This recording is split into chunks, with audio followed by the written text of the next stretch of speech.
Oh, it's very important to be in control. You can hear me, everything's fine? In the opening passages of the Dharmapada, Buddha wrote, "You are the creation of your mind." And it went on to say that who you are today is a result of what you did yesterday, and who you will be tomorrow will be a result of what you do today.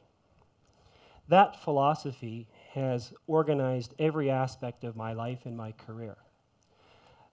If you look at the work that you see today in and around Calgary, you'll see many projects that I have worked on with very, very many smart people.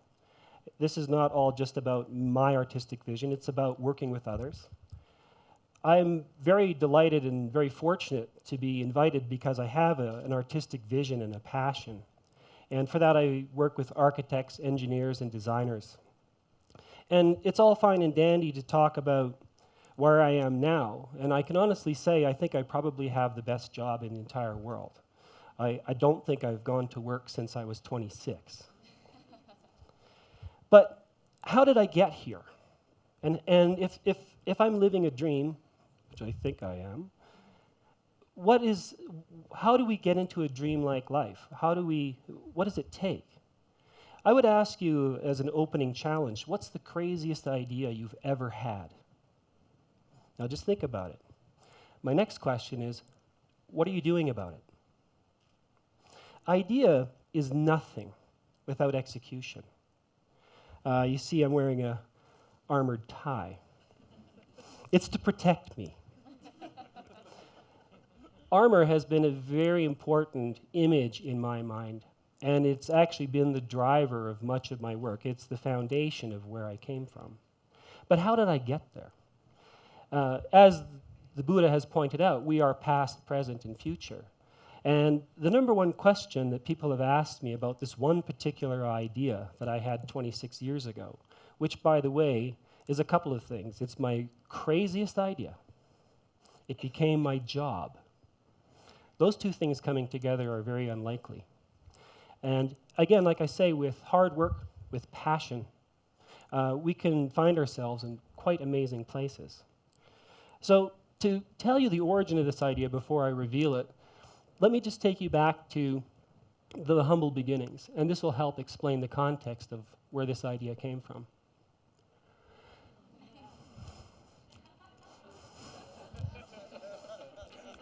When I was a child, not only was I a snappy dresser, I went to Catholic school, and I know now I was a Buddhist. And all of the other boys in my class were very passionate about and very excited about hockey. And they were taught to win at all costs and that offense is the greatest defense. This was not my way. And I had a problem very early on in my life where I had to either conform or accept my nature. And one of my earliest strategies was really sort of take control of the context. You know, we all have, I'm sure many of us have stories about not fitting in, but I mean when you really don't fit in, how do you deal with this? And I realized that early on in my childhood, I placed a hat on my head that made everything all right. I became the village idiot. And from that, it was like my earliest form, maybe, or thought about armor, that by changing the context of the world around me, I would enable myself to survive in an apparently hostile world. And that idea stayed with me all through school, and I basically laid low. I aimed to underachieve. It was just as I was getting out of high school, and my father being a metal fabricator, and I had an overwhelming fascination with Leonardo da Vinci and history and, watching National Geographic and Jacques Cousteau's Undersea World.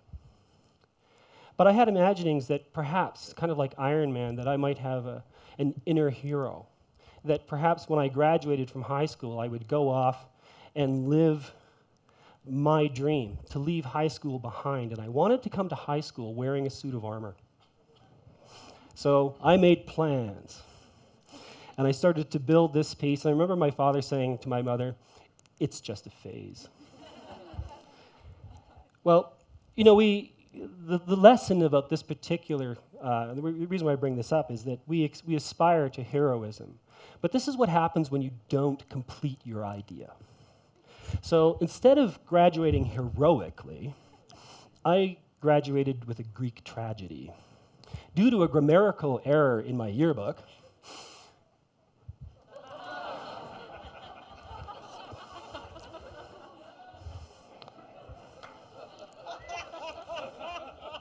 I had the distinct pleasure of graduating as Sylvia de Haas. But there was an upside. Apparently, I had excellent grades in home economics and hairdressing. So I guess my memory about not completing an idea left me with this incredibly painful, I guess it's a memory. But this, I think, is where I can take this thing off now. I swore that I would dedicate my life to not living like an ordinary person. This was enough. My past is my past. And like Buddha said, I can determine and create my future. So for the next 3 years, I explored armor. This was my passion, following my bliss. And it was around that time that I met my girlfriend, who is now my wife for 29 years. And we both, trust me, it's been hard on her. But she had faith in me, and I went to art college. And if you can imagine this idea about risk, my girlfriend investing in her boyfriend to go to art college. Perhaps if I was going to medical school or becoming a lawyer, that would be a smart move. But I think that's even a metaphor for ourselves with our own ideas. How do we invest in an idea? What's the risk? What's the future? And of course, my armor got me accepted into the art college, particularly into the sculpture department. And that was all great, except that, again, it was not quite right for me. I went into jewelry because I enjoyed the skills. My father is working with metal. I really enjoyed jewelry, and it was the jewelry and metal department. And it was in the metal side of things when I was a student in my second year in 1986, when it all came together. My scale was this big. I had a new set of skills, and I loved armor. And what's the perfect metaphor for me? I have been the underdog my entire life. If only I could give myself an edge. And I realized that making a suit of armor this big would be lovely as a model or a toy or a little replica piece. But what about authenticity? What if it was real? How could I make it real? So I had to choose subject matter of that size. It had to be life size. And the thing that came up,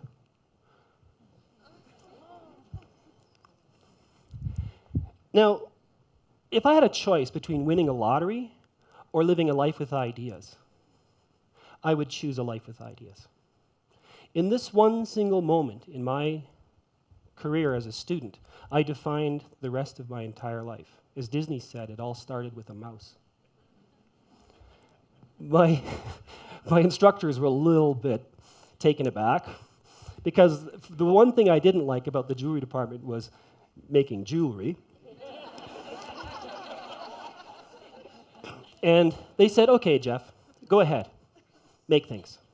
And I graduated out of the jewelry department making sculpture, which is a lovely thing, but it's given me an incredible eye for detail, incredible skills. And you see some of the earlier sculpture. This is all a manifestation of transferring one set of skills into larger scale. You know, any complex thing is just a lot of simple things stacked up on top of each other. And I've used that even in my own life, in my own business. In fact, in 1986, I actually drew up a business plan. And I thought, imagine going to a banker. Okay, I think I can corner the mouse armor. I need a loan. I'm sure they might not give me a loan, but they may have a hat to give me. But I think if you put that mouse on the banker's desk, now you've changed the context. Doing it changes everything. Seeing it, making physical your ideas, transfers the way that we see things. So with the remaining time, I'd like to just share some of my other cat and mouse armor pieces that I've done with you. This is a Maximilian rat.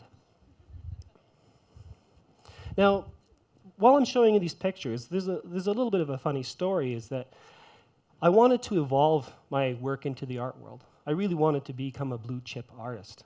But jewelry, crafty things, and blue chip art, is it craft, is it art? For many years, I was exhibiting as craft, and eventually I was accepted into the art galleries and sold as art. But I ran into a problem. The time it takes to make these things, and the love and passion that you've put into it, it's very difficult to produce enough work for art galleries. And I had to make another choice. Do I want to make lesser quality work so that I can produce work at a price point that could sell in an art gallery? Or do I pull out of the art galleries and try to go it on my own? I chose to go at it on my own. But thankfully, the internet came along. And you know how these things happen. You start, people start looking at your work. I end up on dig.com and all these interesting inquiries from around the world. And before you know it, you have an international reputation for doing something that's so out there. Did I make it onto the cover of Art in America? No.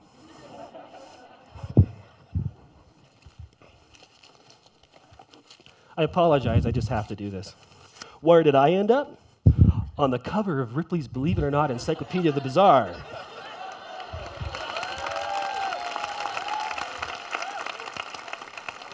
And the best part is, in writing, not only do I get a picture, but in writing is people, lowlifes like Leonardo da Vinci, Pablo Picasso. I'll take pop culture then.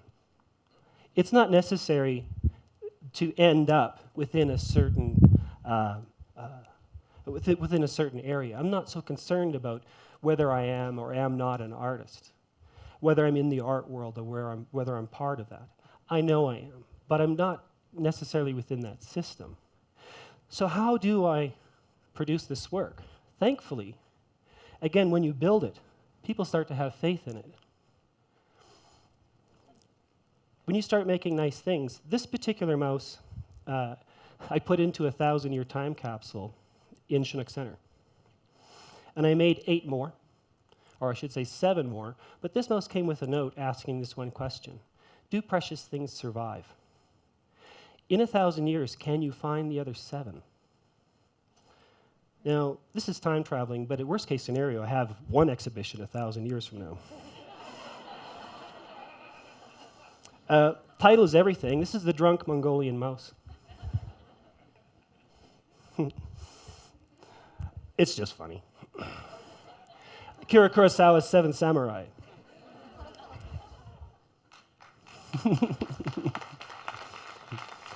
A gladiator mouse. And remember, they're this big. A real nice mouse.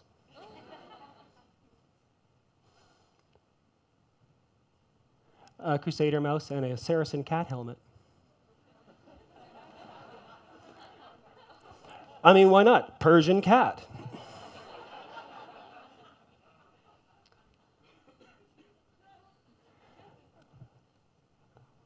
I don't know what to say about that one.